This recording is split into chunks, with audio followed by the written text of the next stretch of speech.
Assalamualaikum warahmatullahi wabarakatuh. Welcome back to my YouTube channel. Video kali ini adalah video sharing dari saya buat kalian yang sedang galau untuk memilih atau menentukan jurusan dulu atau universitas dulu. Ya, namun sebelum itu jangan lupa support channel ini dengan cara klik tombol subscribe ya teman-teman. Kak, kelas 12 maka bagaimana nih tuh Kak pilih jurusan Kak dulu atau universitas dulu? Apalagi tuh Kak, banyak sekali ekspektasi yang kuterima sama orang lain dan berekspektasi tinggi sama saya. Menurut saya ini bingung Kak, kira-kira bisa penuhi ekspektasinya orang lain sama saya Kak? Ya, beberapa pertanyaan dari anak kelas 12 yang galau untuk menentukan jurusan dulu atau universitas dulu. Buat kalian yang sudah menonton, kalian sudah tepat di channel ini. Semoga video ini bisa membantu teman-teman, membuka insight teman-teman, membuka wawasan teman-teman untuk lebih mementingkan yang mana, jurusan atau kampus dulu. Nah teman-teman, untuk penjelasan yang lebih lanjut, jangan lupa tonton video ini sampai akhir. Terima kasih. Seringkali anak-anak kelas 12 sekarang banyak kegalauan ketika mau ngapain selepas SMA. Nah, banyak pertanyaan dari kelas 12 yang menanyakan kepada kakak, kira-kira lebih menentukan jurusan atau universitas dulu.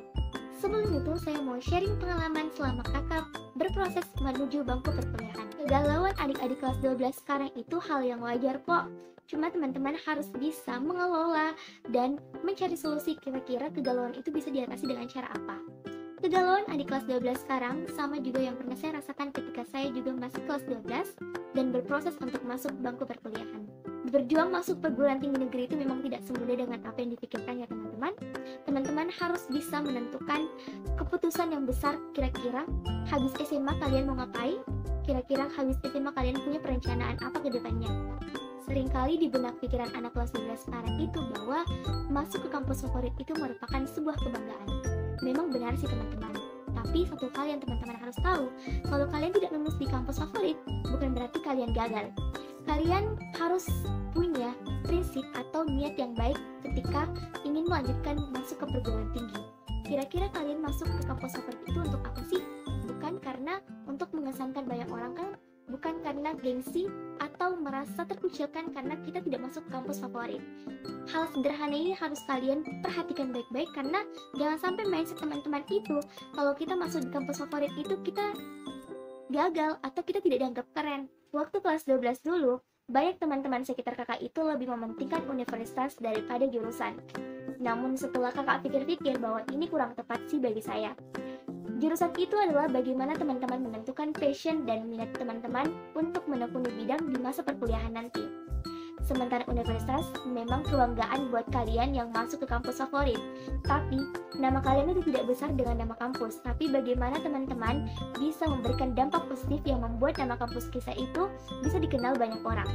Jadi teman-teman, kalau kalian tidak keterima di UNIF atau kampus favorit itu, bukan berarti kalian gagal. Kalian punya jalannya masing-masing. Kalian harus percaya bahwa kalian itu melanjutkan pendidikan itu menuntut ilmu sebagai bagian dari ibadah. Ini saran kakak buat kalian yang galau mementingkan jurusan dulu atau universitas dulu adalah kayaknya kalian pilih jurusan dulu deh. Karena mencari minat atau passion teman-teman itu tidak mudah. Karena teman-teman harus tahu bahwa passion itu bukan hanya tentang sekedar kalian menyukai bidang itu, tapi kalian harus bertahan walau sesulit apapun keadaannya. Kalian harus tetap bertahan di passion kalian. Misalnya, kalian punya passion di bidang mengajar. Nah, walaupun sekarang di masa pandemi COVID-19, kalian harus mengajar secara online, tapi kalian harus bertahan walaupun sesulit apapun keadaannya. Nah, kalau kalian sudah menentukan jurusan atau bidang yang kalian ingin tekuni di masa perkuliahan, nah sekarang buat lagi deh rancangan universitas yang kalian akan tuju. Di kelas 12 sekarang banyak loh ekspektasi yang ditaruh sama kalian, apalagi dari orang lain yang kalian sayangi seperti orang tua. Nah, kalian harus siap untuk menerima resiko apapun yang terjadi ke depannya. Kalian hanya bisa terus berproses dan memberikan usaha yang terbaik. Kalau bisa, jangan terlalu mendengarkan ekspektasi orang lain yang dia taruh kepada kita. Tapi bagaimana kalian bisa memenuhi ekspektasi sama diri sendiri dulu? Bagaimana kalian bisa mempunyai visi atau tujuan yang jelas yang bisa memudahkan teman-teman meraih cita-cita kalian? Satu hal yang penting saya ingatkan kepada adik-adik kelas 12 adalah kalian jangan sampai salah pilih jurusan ya. Karena ingat lagi, masa perkuliahan itu jangka normalnya adalah 4 tahun. Kalau kalian sembarang pilih jurusan, dan kalian tidak sungguh-sungguh menekuni bidang itu, maka kalian akan menyesali di akhirnya. Jadi jangan sia-siakan kalian di masa perkuliahan karena banyak orang yang di luar sana ingin melanjutkan pendidikan tapi terkendala dengan ekonomi. Ya, di sini saya memberikan tips kepada teman-teman semua buat kalian yang galau memilih jurusan atau universitas dulu. Yang pertama adalah minat. Dari sekarang, kenali dulu deh apa sih minatnya teman-teman. Kira-kira jurusan apa sih yang kalian akan mau tembak setelah kalian lulus SMA dan mendaftar ke perguruan tinggi? Kalian harus bisa membedakan ya antara minat dan juga bakat. Kalau minat itu adalah motivasi yang mendorong kalian untuk melakukan sesuatu. Namun kalau bakat adalah keahlian yang kalian bawa sejak lahir. Kalau kalian menentukan minat atau jurusan yang kalian akan pilih, kalian harus pikir bahwa ini adalah skala jangka panjang. Kalian akan masuk ke bangku perkuliahan nih selama 4 tahun. Jadi teman-teman, jangan sampai kalian salah pilih jurusan atau salah memilih minat kalian. Jangan tas kalian tertekan ketika kalian lulus di jurusan yang kalian tidak sesuai dengan kemampuan kalian. Tips yang kedua adalah cita-cita. Nah, buat kalian yang sekarang bingung memikirkan mana sih yang lebih penting antara passion dan prospek, sekarang kalian mending fokus pada cita-cita kalian. Dari sejak kecil apa sih yang menjadi idaman kalian, mimpi kalian, dan kalian ingin menjadi apa kalau kalian selesai kuliah? Misalnya kalian tertarik di dunia bisnis. Nah, kalian boleh masuk ke jurusan yang terkait bisnis, misalnya manajemen, ekonomi, dan lain sebagainya. Tips yang ketiga adalah keinginan pribadi. Seringkali kan, keinginan kita itu selalu bertentangan dengan keinginan orang tua dan keinginan kita sendiri. Keinginan orang tua itu selalu menekankan pada prospek di masa depan. Tapi kalau kita itu menekankan pada passion. Nah, kalau kalian dihadapkan adanya pertentangan antara keinginan orang tua dan keinginan diri sendiri, adalah kalian harus mementingkan keinginan diri sendiri dong. Karena kalian yang akan menjalani masa perkuliahan, tentunya kalian harus memperjuangkan apa yang menjadi pilihan teman-teman nanti.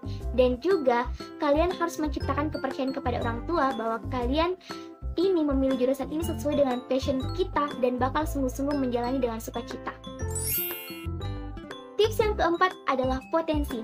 Nah, sama halnya dengan minat, kenali juga potensi teman-teman. Beda minat, beda juga potensi. Potensi itu adalah kemampuan yang kalian bisa lakukan secara maksimal. Sadarilah seberapa tinggi kemampuan kalian memilih jurusan itu. Jadi kalau kalian sudah menemukan kemampuan kalian sudah tidak susah lagi menemukan jurusan yang kalian akan pilih nantinya. Yaps, itulah 4 tips yang saya bisa berikan kepada kalian. Semoga kalian tidak bingung lagi antara mau pilih jurusan dulu atau kampus dulu. Jadi teman-teman, buat kalian pejuang PTN 2022, jangan lupa support channel ini terus agar terus berkembang setiap harinya ya. Jika ada salah kata ataupun ada kurangnya mohon dimaafkan karena di sini juga kakak sedang belajar. Terima kasih telah mampir di channel ini. Jangan lupa untuk stay tune di video-video kakak sebelumnya. Wassalamualaikum warahmatullahi wabarakatuh.